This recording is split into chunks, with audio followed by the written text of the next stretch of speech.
Okay, so this is see me hat, and it's kind of juxtaposition because that's what you see is my body and me yipping. Okay, today's topic is from the Christian Bible, a quote by Jesus. And Jesus is quoted as saying, "Ye are gods." And I have great difficulty trying to figure out what he means. And he's not here in the flesh for me to ask, so I gotta try and figure it out. And this is basically this dispute that's going on in my mind. So there's two ways that I've got that I look at this. And it's very difficult because Jesus spoke Aramaic, and then it was translated into Hellenistic Greek, and then perhaps into Latin, and then into English. And of course, many translations of these different languages, many different versions. So it becomes quite a swamp.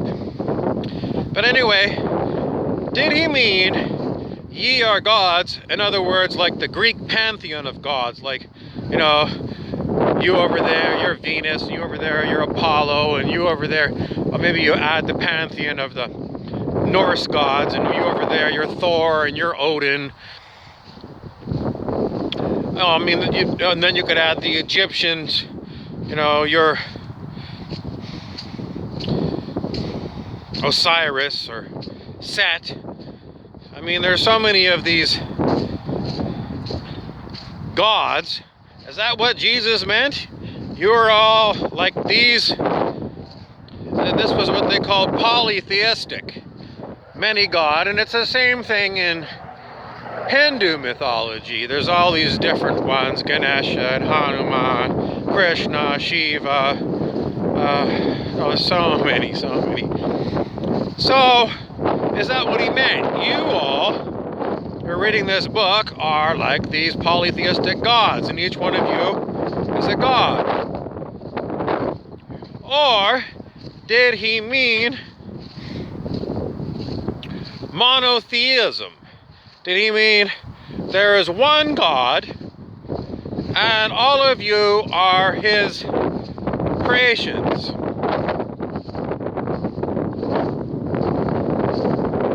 So you are not creator gods, you are creations of the creator God, and there is only one creator God. So what did Jesus mean when he said, ye are gods?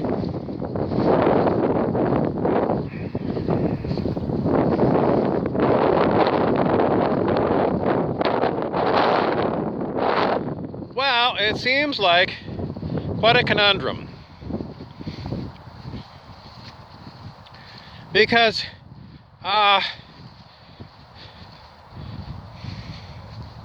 well, what is Jesus? Some people say Jesus is God. And other people say, well, he was a son of God, the son of man. All this son of God, son of man. It's so confusing. And that's in English, and it's been translated through all these other languages. So what the heck did he really say? What the heck did he really mean? If you're a carpenter, you can create things through your woodworking. So does that make you a creator god?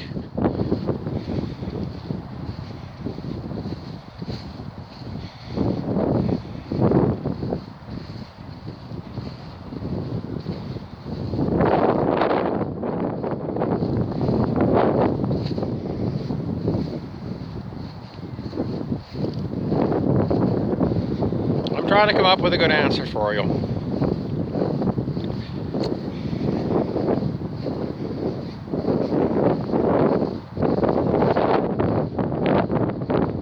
I'm failing. I'm failing at giving you an answer.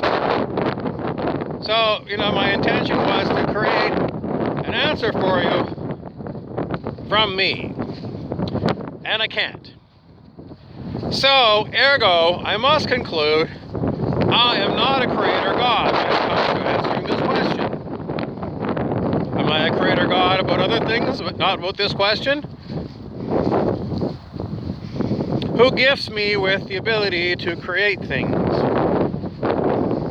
If I can create things with woodwork, why can't I create things with words? It seems I have limitations.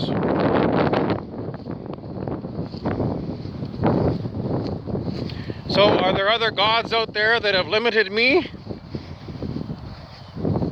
Maybe I'm a god in training?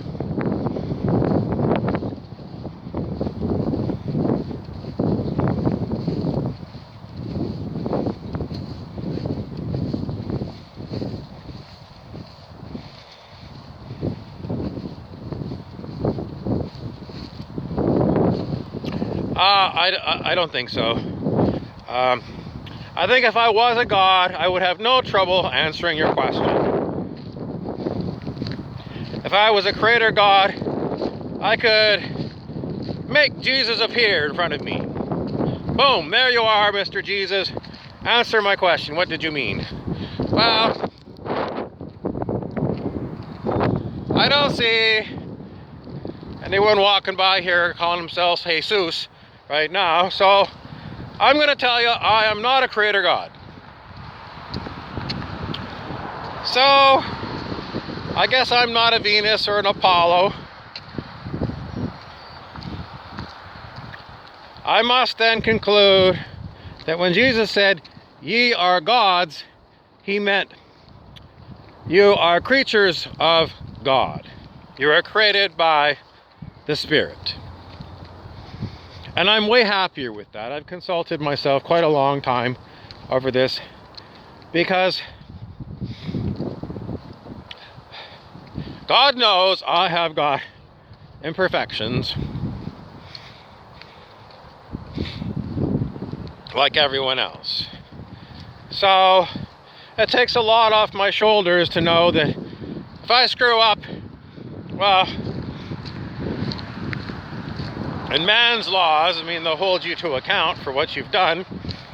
But in the spiritual reality, if you conclude, well, you know, there's something way more powerful than me that runs me, I just find it a lot more comforting. So you might say I'm avoiding responsibility. Well,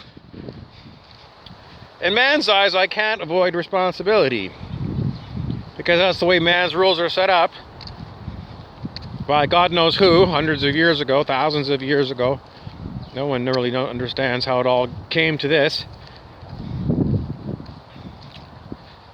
But in my eyes, if I make a mistake, I'm going to say, I'm sorry I was given to make a mistake.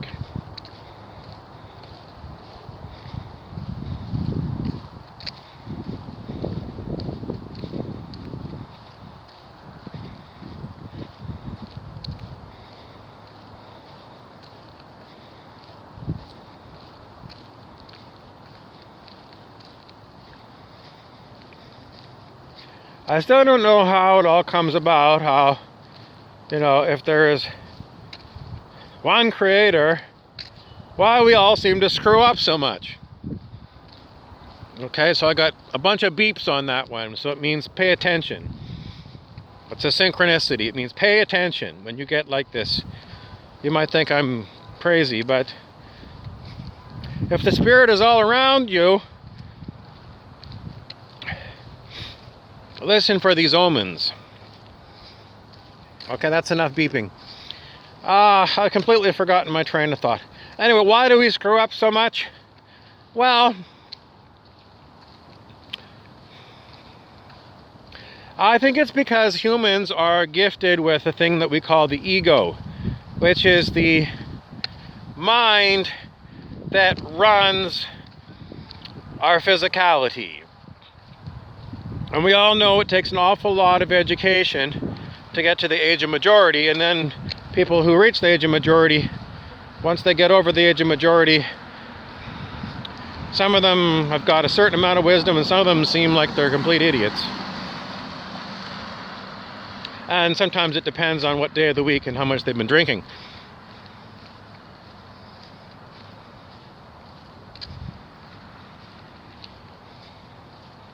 So, does Creator God run egos and make them look like foolish, egotistical twits? Or is there something more complicated going on?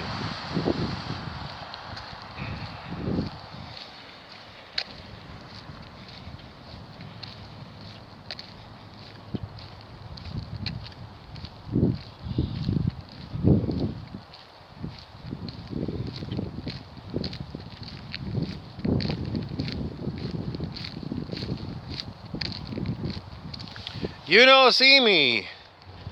That might be what the Spirit says. You don't see me. But I'm here. I'm everywhere. I know what's going on. Not me, the spirit of me, but the spirit of everything, you know, the Great Spirit.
So how does it all work?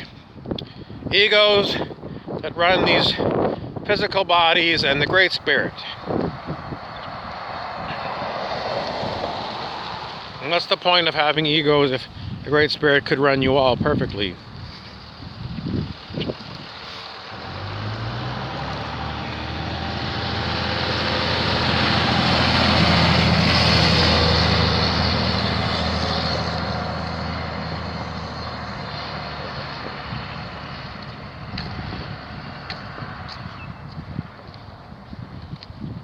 You're expecting me to give you an answer? I told you I'm not a creator God. I can't just create these explanations out of thin air. I gotta wait to see what's given to me by, usually I say it's the muse, you know, that's what the Greeks used to say. It's like the muse was like,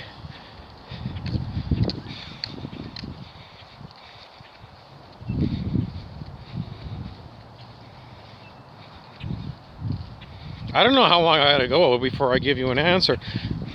I'm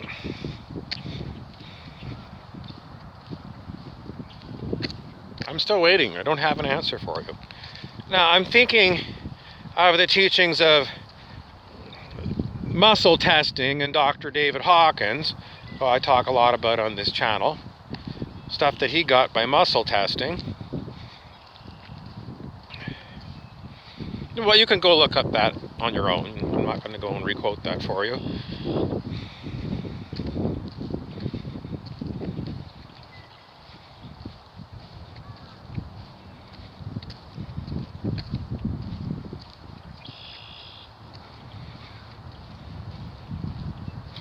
Okay, well, they're not going to give me an answer to give you. So, go read Dr. Hawkins. His first book is Truth versus Falsehood. There's the Eye of the Eye. No, that wasn't his first book, Truth versus Falsehood. That was a later book. Power versus Force was his first book. And then he had all these other books.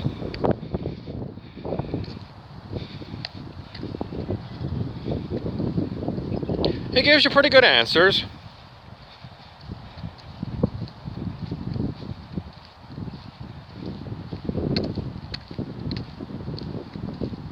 I'm not getting anything else, so I'm going to let you go. Go read Dr. Hawkins. He's also on YouTube, Dr. David R. Hawkins.